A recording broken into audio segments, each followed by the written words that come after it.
Hello students, today in this video I shall discuss about skeletal system of man. First it is for standard 9 and for this chapter skeletal system it is video number 1. This skeletal system video number 1 plus 9. First of all we see the definition of skeleton. What is a skeleton? The definition. All the hard parts of the body that forms a supporting framework collectively constitute skeletal system. That is the definition. All the hard parts, bones and cartilage that they are forming. Internal skeleton of vertebrates formed by bones and cartilage. That we are going to discuss in details. Mainly human skeleton. But if you talk about a skeleton, there are different types of skeleton available in nature. In case of animals, there are two types of skeleton. There are two types of skeleton, exoskeleton and endoskeleton. Exoskeleton is external skeleton, which is present externally outside the surface, and endoskeleton is internal skeleton, which is present inside the body. That is in case of us. Exoskeleton, all the hard parts which are present on the outer surface of the body are called exoskeleton. Okay. For example, shells of the mollusks. Mollusk means snails, mussels, all these things. The hard shell, that is exoskeleton. Chitinous plates of arthropods. Arthropods like cockroach, fly, butterfly, cricket, beetles, all these. Their body is covered with hard chitin. This is made up of protein called chitin. It's a hard one. Sometimes if it breaks, it makes a cracking sound. So outside the body they are having a cover, that is exoskeleton. Other than this, then there are scales of fishes, that is also exoskeleton. Reptiles, they also possess scales on their surface, that is exoskeleton. Feathers of birds, bird's body covered with feathers that you might have seen. These feathers are also exoskeleton. Hairs, nails and hooves of mammals. In our body also exoskeleton part is hairs, nails and hooves in case of herbivorous animal. They are all the structures called exoskeleton. One speciality about this exoskeleton structure is all of them are dead materials. All the above structures except the fishes are ectodermal or epidermal in origin. Specifically note this point. These structures of exoskeleton are epidermal in origin or ectodermal. And these, other than fishes, that's why it is mentioned. Fish scales are dermal scales. Other than this, all other scale, hair, nail, hoof are dead cells, dead materials. In the above, all the structures are dead. Number 2 is endoskeleton. Endoskeleton, all the hard parts, that is bones and cartilages, which are present inside the body, collectively constitute endoskeleton. That in case of us. All these bones and cartilages are made out of living tissues. You have studied in the tissue chapter that these are made out of tissues. In case of bone tissue, there is called osteocytes. In case of cartilage, it is chondrocytes. You have studied that in tissue chapter. So these things are living, whereas ectodermal origin exoskeleton structures are dead materials. So these are the two types of skeleton found in nature. Now let us focus on the human skeleton. Here it is, skeleton of man, the endoskeleton. Let us begin with a particular question for this skeletal system and for human skeleton. What are the importance of skeleton? If we study this, what are the importance of skeleton or what are the significance of skeleton, that must be noted down in the beginning. That means the functions of skeleton. What does it do? Skeleton is important because it performs following important functions. Number 1, support. Bones and cartilages form a supporting framework of the body. Any structure, if you want to build, you first make the framework. If you build a building, you first make the framework of it. If you build any kind of an image, you first make the internal framework. So framework is important for building a body. In our body also, a framework is been given by these bones and cartilages. Number 2, shape. Our body is given a beautiful shape because of the bones. Bones form a framework of the body which gives our body a definite shape.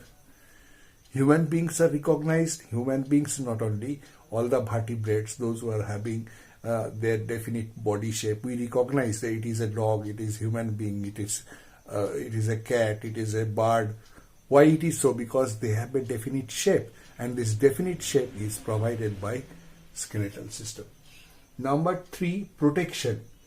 Hard bony structures protect certain delicate organs of our body. Hard bony structures, casings, cages, they provide protection to certain delicate organs of our body. Example, brain in the brain box, in the skull. Brain is there, which is very, very delicate structure, very, very important structure of our body, is protected by the skull or brain box. Lungs and heart inside the rib cage. Rib cage is present there, which is protecting the lungs and heart inside. Thirdly, what is not written, spinal cord present in the vertebral column. So neural canal is there. The spinal cord is a very delicate organ. Continuation of brain is protected by the vertebral column. So these delicate organs are protected by skeleton protection. Fourth one, movements. We can move our body parts, different fingers, hands, wrists, all these things. How it is possible? Possible because of bones. Bones with their joints. Joints, spelling is wrong. Let me correct it a little bit. Joints, J-O-I. Bones with their joints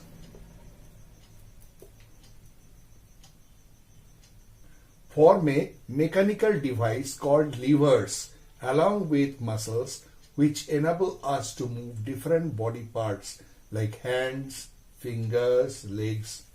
These joints and along with that muscles are working in such a way, the mechanical way, that it allow us to move the fingers, hands, legs, and because of which we are able to perform different kind of work.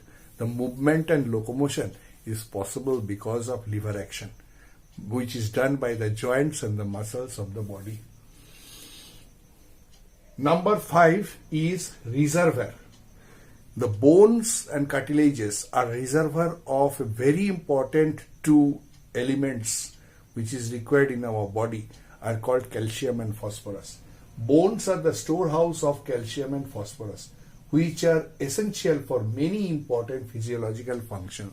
One function let me mention, blood clotting. Blood clotting requires calcium, and many other physiological activity, living activity of ours are there where phosphorus and calcium is required. So this is the area where it is stored because they are mainly made out of calcium and phosphorus. And number 6, the final one, is formation of blood cells. Very, very important function of the bone and the skeletal system. Blood cells like WBC, RBC, all these things are produced in the bone marrow all the time, and constantly they are produced. When they are dying, they are being replaced. A constant production of bone marrows, production of RBC and WBCs are done in bone marrows. RBC and WBC of our body is produced from the cells present in the bone marrow of certain bones. So these are the utility or importance of our skeletal system. Now let us focus on human skeleton. In the beginning, let us see as a whole what kind of structures they are made of and what type of bones they are present. Skeleton of man. Constituents of skeleton are, the whole skeleton is made of three types of structures. Three basic type of structures. They are already that I said in the discussion. Number one, bones, the hardest part forming the framework. Number two, cartilages, the flexible and elastic cartilage tissue that is formed the cartilages. Supporting and connecting structures. These cartilages are always present in the junctions of the bones and sometimes supporting structure like external ear pinna. And thirdly, the ligaments. Tough, non-elastic but flexible, binding, fibrous connective tissue. I have studied fibrous connective tissue is made out of two types of fibers, elastic and non-elastic. Here non-elastic because this is just like a rope that can tie the bones together. This binding fibrous connective tissue, those binds bone in the joints. This is very important in the joint area, which binds the number of bones, sometimes two, sometimes more than two, binds together nicely, and because of which the joints possible to move the body parts. This is the types of materials present in our skeleton. Secondly, the chemical composition. Just a reminder, details of that we are not going.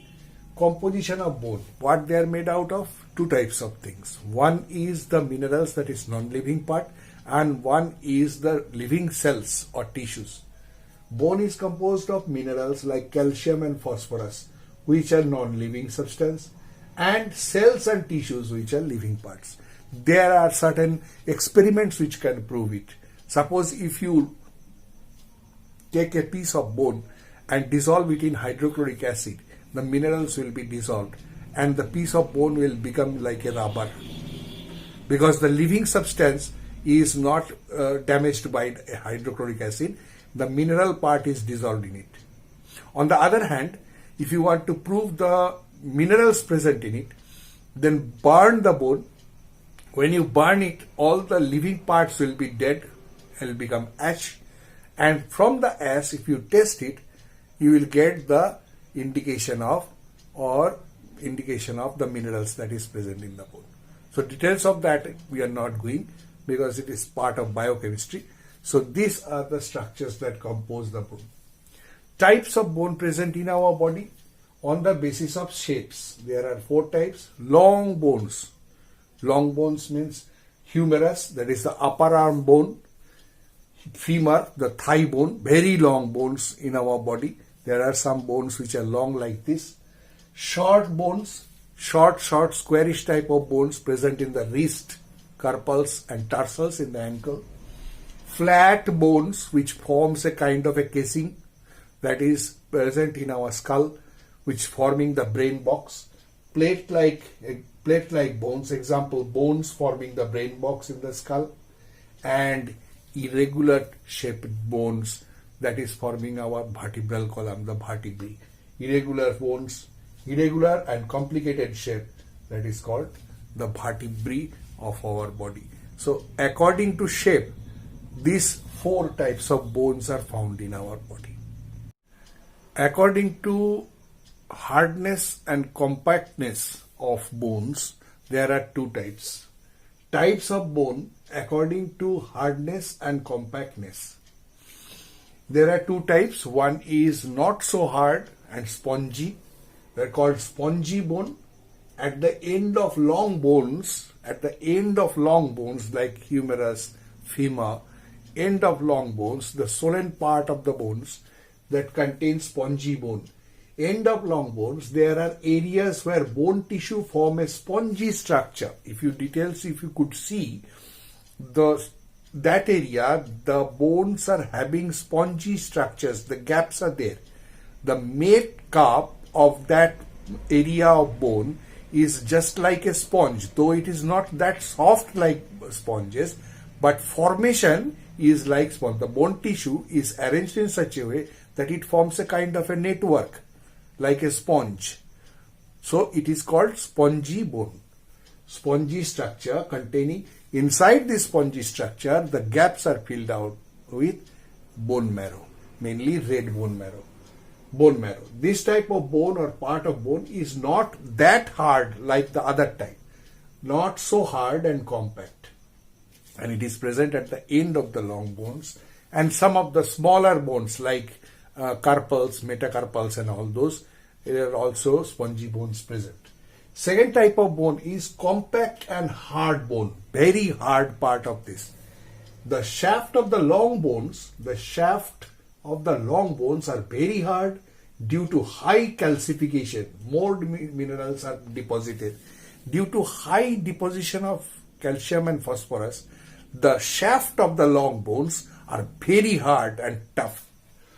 Minerals deposition. These part of bones are able to withstand severe stress and have high mechanical strength, and that's why they are named as compact bones and harder bones. Compared to spongy bone, they are harder. The compact long bones also have bone marrow in the hollow part of that they produce. In case of these hard compact bones, they form a kind of a pipe, and inside that pipe there is a hollow space. Inside that space there is also bone marrow, and specifically that is called yellow bone marrow. There are two types of bone marrow, yellow bone marrow and red bone marrow. Compact and hard bones that forming the pipe inside which yellow bone marrow present, and spongy bones that is present at the two ends of long bones are containing red bone marrow. So bone marrow that is present, there are two types of bone marrow, yellow and red. Yellow bone marrow present in the hollow part of long bones, they produce WBCs, and it is slightly yellowish in color, that's why, and having more adipose tissue present in it. Okay, and they are producing WBCs. Whereas red bone marrow, part B, red bone marrow present at the ends of the long bones, that means in the gaps of the spongy bones, red bone marrow present, they are mainly producing red blood cells, RBC. They produce RBC. So these are the overall parts that is present in our skeleton. Let us end this video up to this, where we are preliminary discussion is done about the human skeleton.